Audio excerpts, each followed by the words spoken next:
en innovaciones y sobre todo en genéricos. Ahí también había esa brecha. Entonces, el tema no es nuevo, lo que hemos encontrado es una validación. El porcentaje, como digo, puede ser que no sea tanto si hiciéramos un estudio más amplio, de repente no son 79%, pero en cualquier caso es mucho menor que los demás mercados. Las brechas de precio son diferentes para cada producto. Lo que vemos es que sí hay diferencias, este gráfico lo resume, no voy a leer cada uno de ellos, pero vemos que tenemos nosotros 3 productos donde somos más caros que el promedio de la región y en el resto estamos por debajo, en los productos de consumo habitual. Cuando hablamos de los productos agudos, son 4 los productos que tenemos más caros, uno que está pues por ahí y hay 23 donde estamos por debajo del promedio regional. Y finalmente los genéricos, todos los que hemos evaluado están bastante por debajo de la media regional. Entonces, ¿cuáles son nuestras conclusiones? La primera es que aparentemente en el Perú no hay un problema de precios. Los precios, tanto los crónicos como los agudos, están por debajo del promedio regional. En el caso de los genéricos, sin embargo, sí podría haber un problema de precios, pero en el sentido opuesto. O sea, la excesiva brecha de precios es preocupante, es sospechosa y podría tener que ver con un tema de calidades, ¿no? De productos que no son comparables, ¿no? Es decir, con sustitución de productos correctos por productos falsos, ¿no? Y la tercera conclusión es que el 84% de los SKUs que hemos evaluado, que era como vieron ustedes, un número muy amplio, son más baratos o de un menor precio en el Perú que en la región. Y acá vale la pena recordar que hay 2 países de la región, que son Colombia y Ecuador, que tienen control de precios y a pesar de lo cual son más caros, sobre todo el caso de Colombia, ¿no? Entonces, evidentemente, los controles de precios en general no son recomendables, pero en esta categoría en particular parece que el efecto incluso es aún más difícil de conseguir. Eso es todo por mi parte. Muchas gracias.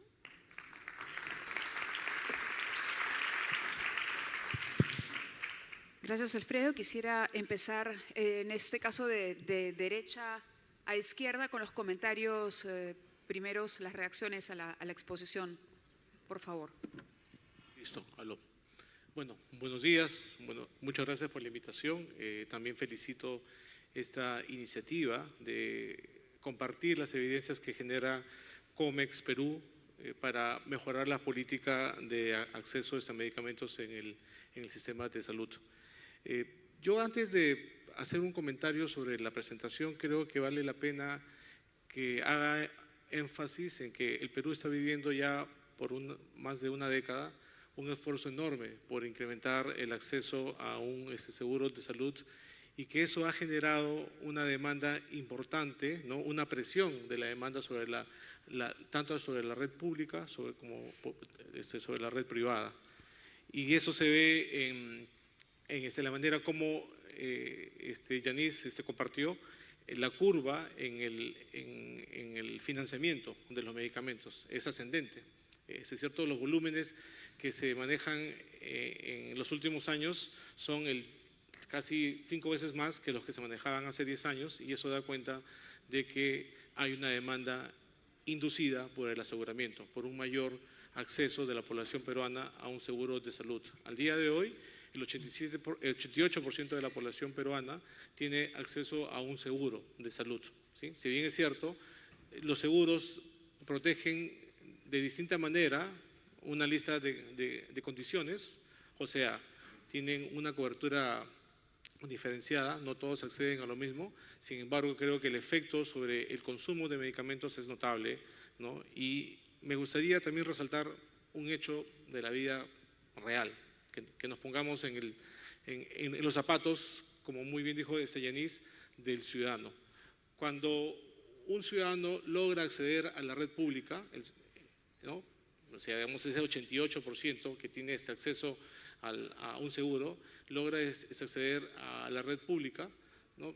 Se enfrenta con esta promesa incumplida, que si bien es cierto, cada año está siendo mejor cumplida, de tener una receta completa. O sea, que lo que le indicaron, ¿cierto?, va a ser entregado en su totalidad, ¿no? Y detrás de eso hay una serie de problemas que cada vez el Estado peruano, los gobiernos de turno, hacen muchos esfuerzos para resolver, ¿no? Que tiene que ver con la programación de medicamentos, que tiene que ver con la compra de medicamentos, con la cadena logística, ¿cierto? Y creo que para todos está claro que en materia de programación tenemos un serio reto porque la fragmentación de los sistemas de desinformación que caracterizan a la red pública impiden de que haya una programación estratégica, ¿no? Que haya un planeamiento, más que programación, basado en las necesidades de las personas.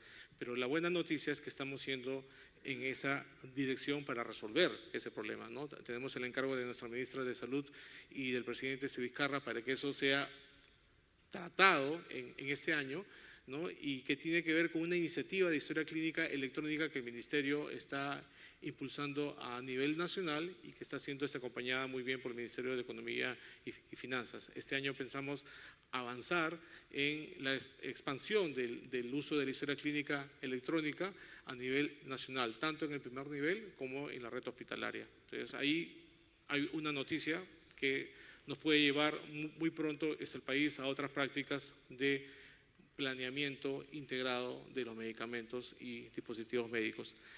Y en el tema de compras, creo que todos somos testigos del esfuerzo que ha hecho el país en la compra corporativa, ¿cierto? Y quizá lo que se ha mostrado hoy respecto al precio de los genéricos tiene que ver con eso, ¿no? Con la subasta inversa, ¿no? Que ha privilegiado la lista de medicamentos genéricos y eso es lo que se provee en la red pública, ¿no? Ahí también hay una iniciativa legal para mejorar la capacidad de compra del CENARES, ¿cierto? La capacidad de compra a mayor escala, a mayor número de medicamentos. Y eso, de hecho, va a tener un efecto importante sobre los precios, pero sobre todo sobre la disponibilidad, si es que viene acompañada de iniciativas como la participación privada en la cadena logística.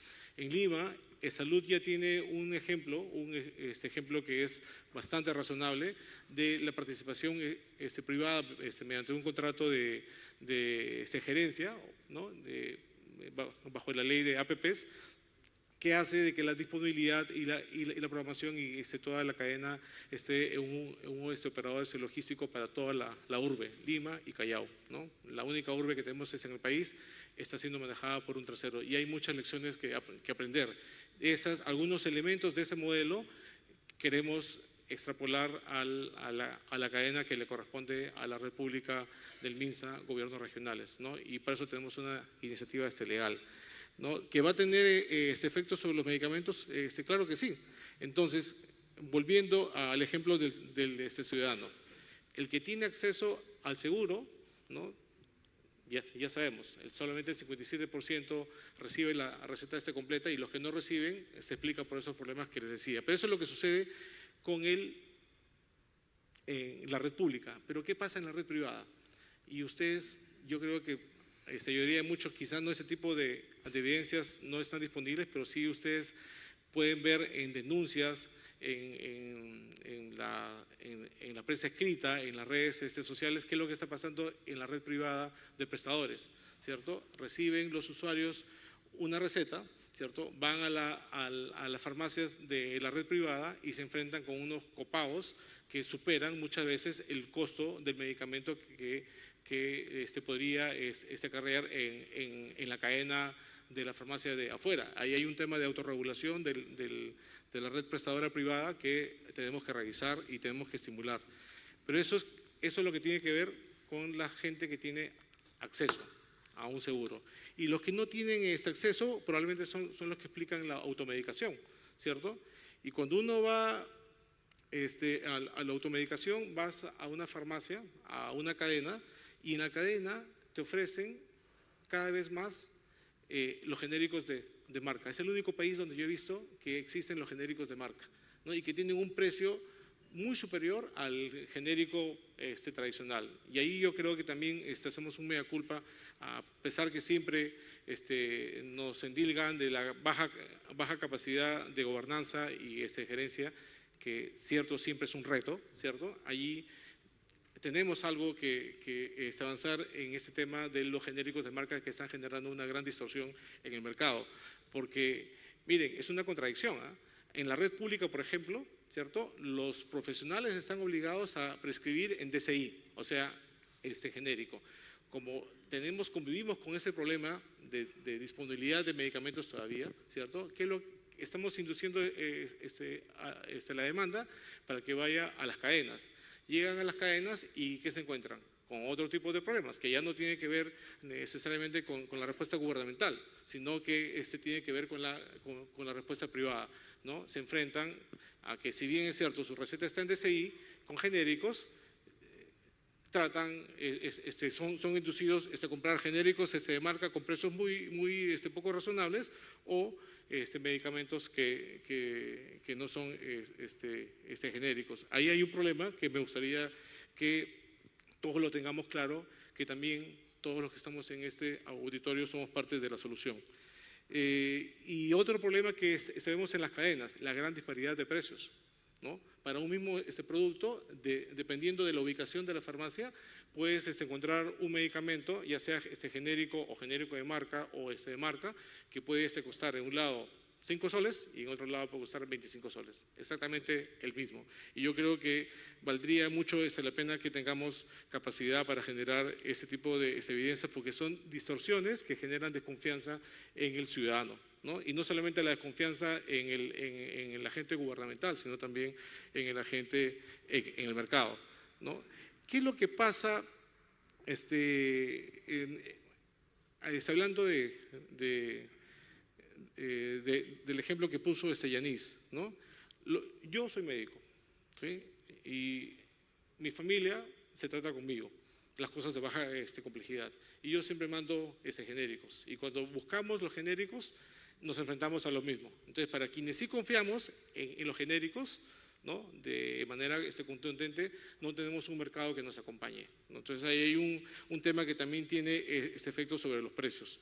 Entonces, de hecho, hay muchas iniciativas en materia de organización de servicios que podrían mejorar el acceso y podrían mejorar la disponibilidad de medicamentos, y una de esas tiene que ver con lo que mencionaron en el panel anterior, con la doble agenda que tenemos en la actualidad: hacer cambios de corto plazo para que haya una mejor respuesta en temas muy sensibles para los ciudadanos, y uno de esos tiene que ver con los medicamentos, y esa agenda de mediano plazo que tiene que ver con ajustes, reformas a los principios y a los mecanismos que podrían modernizar la gerencia de la cadena logística, un mejor equilibrio del mercado, ¿cierto? Y una mejor, sobre todo, capacidad de autorregularse. El mercado de la industria farmacéutica y de las cadenas que son expendedoras también tienen que aprender a autorregularse. Porque el último tema que me gustaría traer es esta colación: España, que tiene un sistema de salud universal, ¿sí? Garantizado, que no tiene restricciones, salvo las de estética, ¿cierto? Tiene la participación privada en la distribución de los medicamentos muy clara, muy fuerte, ¿sí? El usuario recibe la receta y él es el que escoge la farmacia donde la recoge. Sin embargo, si uno va sin receta, encuentra el medicamento al mismo precio que la farmacia le vende al Estado. Y encuentra ese precio igual en cualquier parte, ya sea en Barcelona, en Madrid, en Málaga, encuentra el mismo precio. Entonces, ahí hay un tema, insisto, que no tiene que ver con capacidad del Estado de regular, sino también con la responsabilidad de la industria de mantenerse, ¿no?, fieles a los principios que los ciudadanos buscan, ¿no? Entonces, yo creo que es muy bueno que en este espacio hayamos tratado un tema tan sensible como precios de los medicamentos, porque nos van a permitir no solamente orientar mejores políticas gradualmente en este tema de distribución, sobre todo, pero sobre todo en cómo diseñamos nuestra red pública y también cómo colaboramos a que la red privada haga lo suyo. Muchas gracias.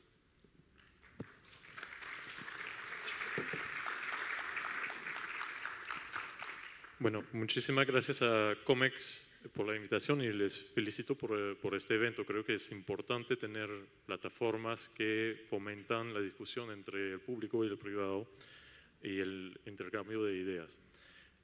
Felicito a Alfredo, a Ipsos por su estudio. Creo que fue muy interesante. Con ojos de economista, sí tengo algunas dudas que me generan el estudio, ¿no?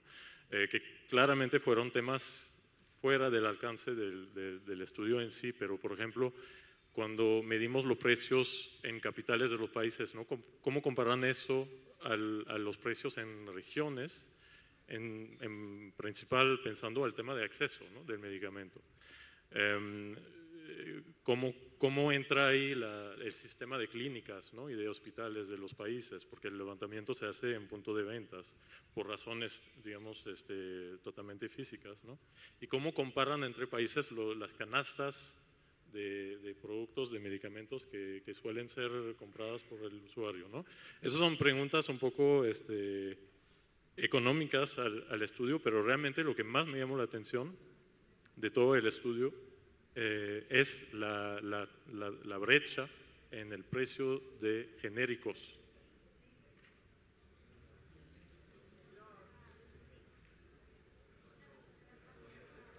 ¿Así? No lo sentí. Exacto. Ya. Pasó. Creo que hubo un temblor, pero Sí. no lo sentí. Sí. Sí, tampoco, pero creo que ya pasó, ¿no? Ya pasó. Quizás no lo sentí porque estoy temblando, ¿no? Entonces, lo que más me llamó la atención del estudio que presentó Alfredo es la brecha de 80% en el precio de genéricos en el Perú, ¿no? 80%.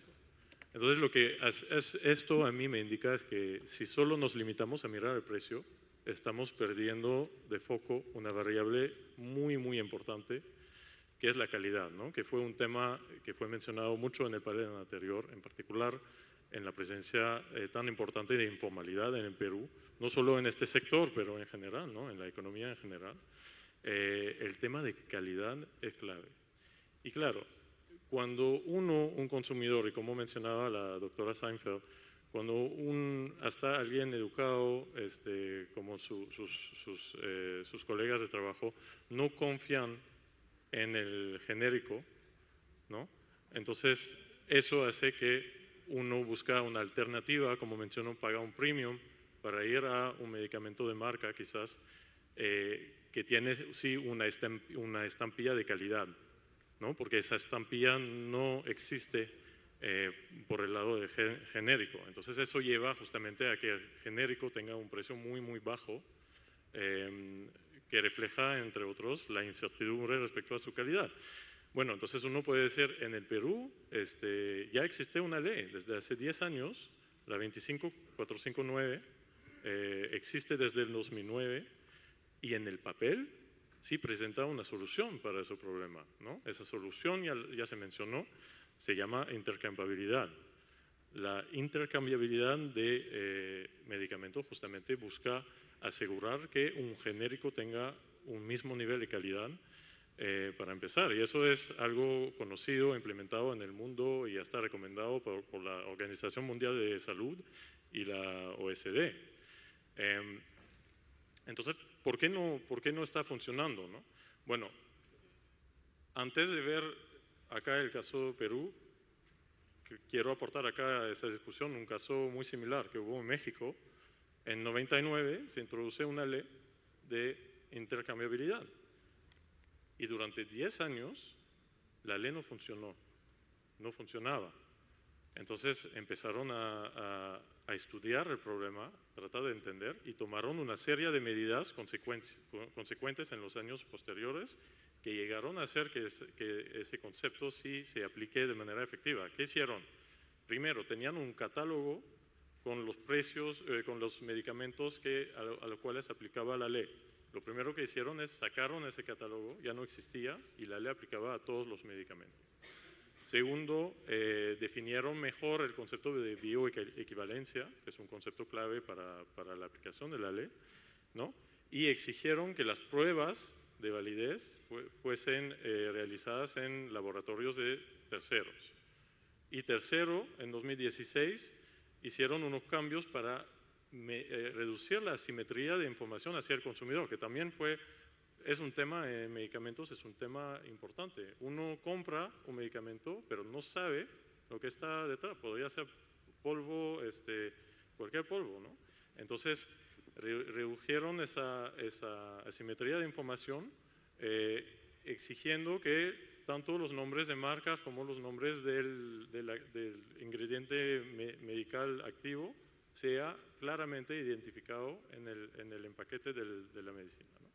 Entonces, con estas reformas que México inició en 2008, 2013, 2016, llegó a que últimamente el concepto de intercambiabilidad funcione mejor, ¿no? Entonces, eso es un ejemplo que pongo en la mesa para el Perú. Es un ejemplo, creo, útil como referente, y creo que en parte cuando se menciona los genéricos de marcas, mi perspectiva lo veo más como una solución del mercado justamente frente a esa incertidumbre respecto a la calidad, ¿no?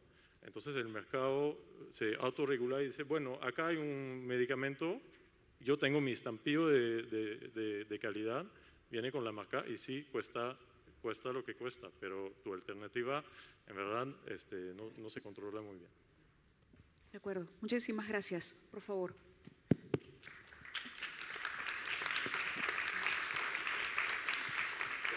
Buenos días, mi nombre es José Ignacio Beteta, soy el presidente de la Asociación de Contribuyentes del Perú y por lo tanto represento a la ciudadanía. Entonces tengo la ventaja de que el sector privado que está acá y el sector estatal que está aquí, de alguna forma me toca mirarlos a los dos, ¿no? Y lo que quiere el ciudadano, nosotros trabajamos con bastantes asociaciones de pacientes de enfermedades de alto costo, pacientes de enfermedades ahora más prevalentes porque se vuelven las no transmisibles mucho más prevalentes con el tiempo.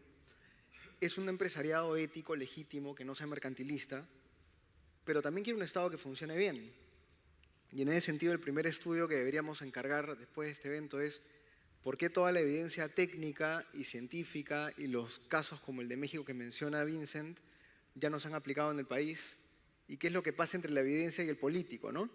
Porque uno puede respirar en el ambiente esta sensación en la cual el político hace su trabajo pensando en el ciudadano, hasta con cierto ánimo defensivo, digamos, porque piensa que lo van a atacar, ¿no? Y luego tienes el sector privado que tiene todas las soluciones hace tiempo, porque está sobrediagnosticado el sector salud, y no pasa nada.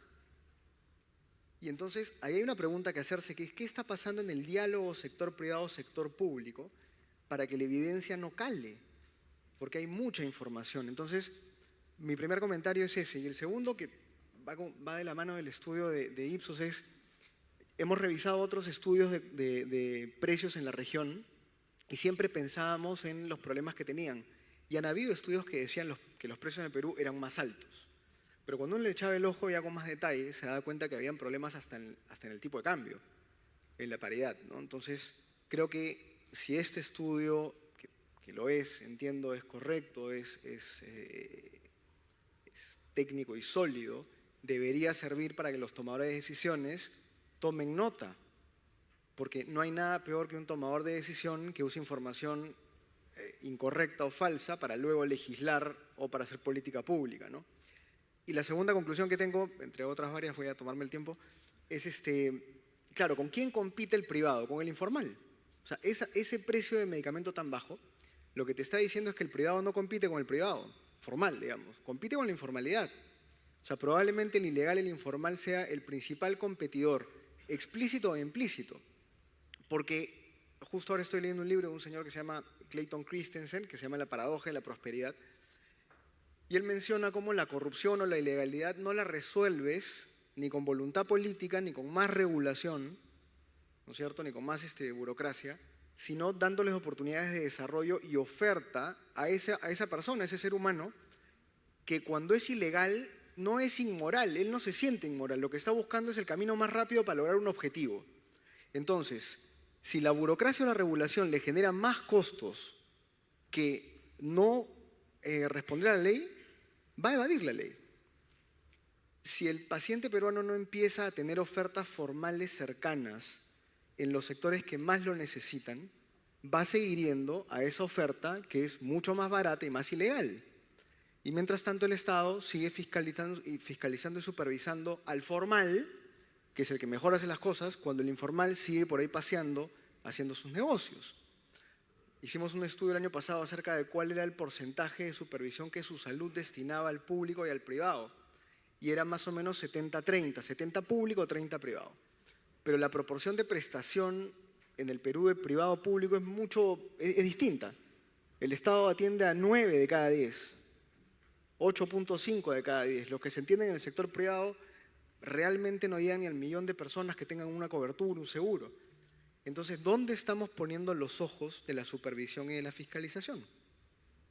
Y en este sentido, la reforma, ya en el tema de intercambiabilidad de medicamentos, que es el tema más técnico y específico, sí creemos que la reforma de la DIGEMIT, y en eso sí confiamos en la doctora, no solamente es urgente, sino que tiene que ser rápida y tiene que ser técnica, ¿no? La declaratoria de emergencia, digamos, y las noticias que nos han llegado tienen que animar a que el diálogo crezca, no a tener la actitud de decir el privado seguramente quiere algo más porque quiere ganar y entonces no lo escucho, no me siento con él, sino al contrario. Porque en esa alianza que hay entre el sector privado, que es el que mueve la economía, el motor de la economía, la dinámica, y que genera la oferta y que genera la innovación, y el Estado que efectivamente es el garante de la salud y que tiene la responsabilidad de velar porque el ciudadano reciba medicamentos de calidad, en ese diálogo está la respuesta. Entonces, de nada sirve tener a uno por un lado y al otro por el otro, ¿no? Y termino justamente por donde empecé, que es también conversando con el sector privado, y acá pongo el foco en el sector privado. Cuando les digo que tienen que apostar por la ciudadanía y por las asociaciones de pacientes, todos me dicen que sí, que hay que hacerlo, pero nadie en verdad lo hace. Entonces, ¿quién es el que debe, entre comillas, retar, fiscalizar y estar frente al Estado? El paciente.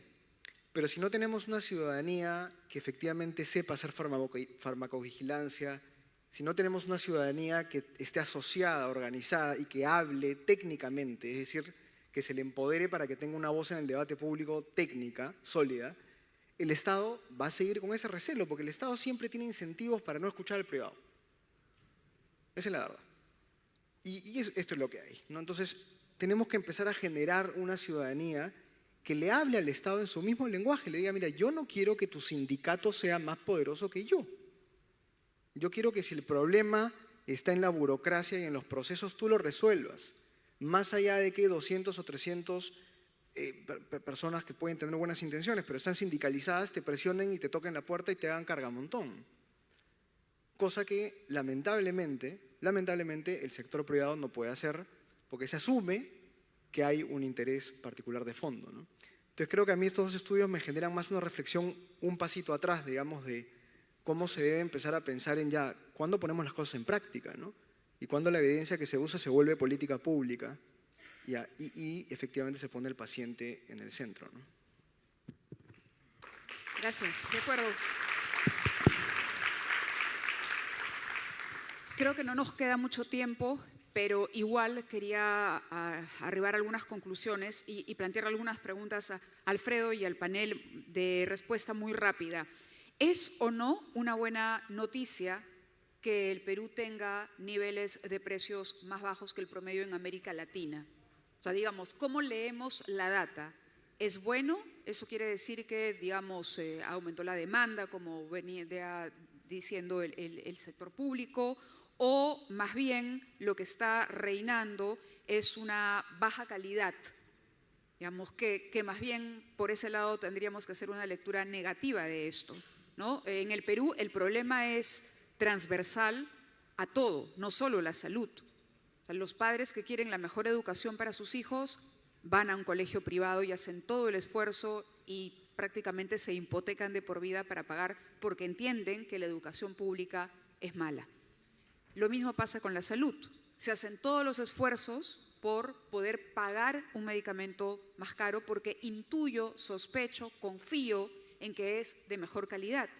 Y en efecto, si lo llevamos a la práctica, es real, no es falso. Yo creo que todos aquí hemos tenido la experiencia alguna vez de decir, oye, toma esto, o incluso de que algún médico te diga, esta es la receta, pero pide esto, no compres lo otro. Aun cuando haya una campaña que te dice, no, pero compre el genérico, la salud está al acceso de todos. Falso. El medicamento o el producto está al acceso de todos. La salud y el remedio a la enfermedad, no. Entonces, la pregunta era para Alfredo, ¿cómo lee cuál es el trasfondo de esta data y cuáles serían las reacciones de nuestros panelistas a esa reflexión? Yo creo que encontrar precios que son 20% más económicos que en otros países es razonable, es una buena noticia. En general, en varias categorías tenemos esas diferencias de precios y eso, digamos, habla bien del desarrollo del mercado peruano, ¿cierto? de la estabilidad de la economía, etcétera. Ocurre también en otras categorías. En cambio, encontrar precios que son 80% más baratos sí abre la sospecha. Y ahí me parece que el tema de fondo sigue siendo si estamos comprando lo mismo o no. Y si estamos efectivamente cayendo víctimas de la informalidad, tenemos un problema bien serio.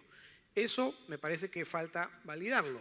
No es difícil, lo puede hacer la IGEMIN, lo puede hacer el INEI, lo puede hacer Ipsos, si quieren algo más rápido, que es ir a recoger una muestra de productos genéricos en una muestra representativa de puntos de venta en el país, porque además el problema probablemente es peor en el interior que en Lima, y luego traerlos y validar. ¿Son los genéricos correctos o son productos falsos? ¿No? Y esa información es la que nos está faltando y creo que sería muy útil para el Estado, para la sociedad, saber, digamos, hasta dónde tenemos enraizado este problema o no, ¿no? De acuerdo. Palabras finales, por favor, de nuestros participantes. Respetamos el orden inicial. De hecho, siempre es una buena noticia tener evidencia como esta, ¿no? Sin embargo, tiene que seguir exigiéndonos en seguir haciendo más preguntas. Con estas dos que hemos abordado hoy son suficientes para mejorar el acceso de la población a los medicamentos como una característica de la garantía del derecho a la salud, en este caso a la atención y a la recuperación, ¿no? Entonces, me voy con la sensación de que tenemos que seguir generando más evidencia e identificando mejor las preguntas, ¿no? Relacionadas a los problemas más urgentes que tenemos que resolver. Y más bien aprovecho para enfatizar nuevamente, sí está pasando mucho en el sistema en la última década, ¿sí? Y lo dice el ENAO, acaba de salir hoy la encuesta nacional de hogares del 2018, ¿cierto? Hay una mejora con respecto al año anterior en la proporción de pacientes que atendiéndose en la red pública y teniendo ese derecho a eso, han salido con una receta completa. O sea, sí sigue pasando. Todos los gobiernos, todas las gestiones hacen un esfuerzo, ¿no? Nadie deja de atender sus responsabilidades. Probablemente los países como el nuestro, con una institucionalidad siempre como un reto, tienen una velocidad no la deseada por la sociedad y da cuenta de que la implementación de todas estas políticas sigue siendo un gran desafío, pero siempre hay avances, ¿no? Y no estamos igual ahora que hace 10 años cuando no teníamos 88% de población con acceso a algún tipo de seguro de salud. Y creo que también es una buena noticia eso. Bien, correcto. Por favor, Luis. Sí, solo para complementar un poco la idea, creo que hay que tomar un paso por atrás y mirar el sector de medicamentos como lo que es, un sector muy dinámico y que depende muchísimo de un factor, que es la innovación. ¿Por qué tenemos hoy día genéricos? Es porque varias empresas farmacéuticas, laboratorios, hace muchos años han invertido millones y millones y millones de dólares en el desarrollo, investigación, y por cada genérico que tenemos hoy, tenemos seguramente cientos de fracasos, ¿no? En estos proyectos de investigación. Y por eso existen los patentes. Entonces ahí cuando entra el medicamento, ¿no? La innovación, el nuevo, se otorga un patente para permitir a la empresa recuperar toda esa inversión o parte de, ¿no? que fue invertida en la innovación, y luego, después que se culmine el periodo de patente, se pone genérico. Entonces, en esa discusión de los precios de genéricos que hoy son genéricos, y si nos ponemos, digamos, si perdemos de vista ese sector, que es un sector muy dinámico, un sector de largo plazo, porque la innovación se hace por empresas pensando en el largo plazo, y intervenimos por cualquier tipo de regulación o de esfuerzo de política, de tal manera que se desincentiva la innovación. Entonces, lo que estamos haciendo es reduciendo el stock de genéricos de nuestros hijos, de las próximas generaciones. Entonces, solo complementar un poco eso, me parece importante también tomar esa perspectiva un poco más global del sector. De acuerdo, gracias. Por favor. Sí, el tema de la tecnología, yo también iría por ahí, es muy importante, ¿no? La capacidad que tiene la tecnología de abaratar costos, de ser más eficiente la prestación, la calidad, la oportunidad, es algo que aquí todavía podemos aprovechar muchísimo más.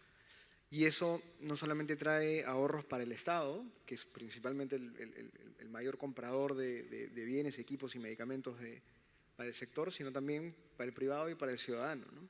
Entonces creo que incorporando la tecnología además se gana mucha transparencia en los procesos, cosa que ya está ocurriendo, por ejemplo, con lo que mencionaba Yanis, que es cuando tú tienes una trazabilidad en los medicamentos gracias a la tecnología, también puedes tener otros indicadores al costado que te va botando, ¿no? Si los doctores están trabajando sus horas, si está llegando el medicamento a la persona correcta, ¿no? Entonces, innovación, calidad, estoy seguro que si el sector privado tuviera las puertas abiertas del Estado para que esto se regule mejor, de una manera más inteligente, y puedan comprarse equipos y medicamentos innovadores, creo que ahí habría una ganancia. Y lo segundo, para terminar, es que el Perú hace rato que está en esta etapa de reformas de segundo piso, pues, ¿no? Hace 20 años que las reformas de primer piso ya las hicimos. Y las reformas que son más técnicas y más específicas son las que tienen el mayor costo político, porque es donde tienes que empezar a eliminar, entre comillas, todas pues, las ineficiencias, tienes que hacer que el Estado funcione bien en detalles, en minucias, ¿no? Entonces, es una oportunidad y a la vez una etapa muy complicada, porque yo sigo al viceministro, efectivamente se invierte muchísimo más dinero que hace 15 años. Efectivamente hay mucho más establecimiento de salud, mucha más infraestructura, hay muchas cosas que han mejorado, pero ahora, digamos, ese segundo salto es un salto mucho más fino y hay que afrontarlo. O sea, ya no podemos seguir hablando de generalidades, digamos, o de los logros que hemos tenido en el tiempo, que son muy buenos, pero son los logros generales. Ahora lo que toca de verdad es tener ese nivel de calidad y oportunidad a donde nos toca como ciudadanía, con el presupuesto que tenemos, porque hay presupuesto, hay recursos, y con la demanda que tiene el peruano, porque el peruano ahora puede costear mucho más su salud y puede pagar mucho más por una salud de calidad que antes, que hace 15 o 20 años. Correcto. Muchísimas gracias a todos por su participación. No sé si Alfredo tiene algún comentario final. ¿Todo bien? Muy bien. Gracias a ustedes por estar con nosotros y a ustedes por su asistencia. Muy buenos días.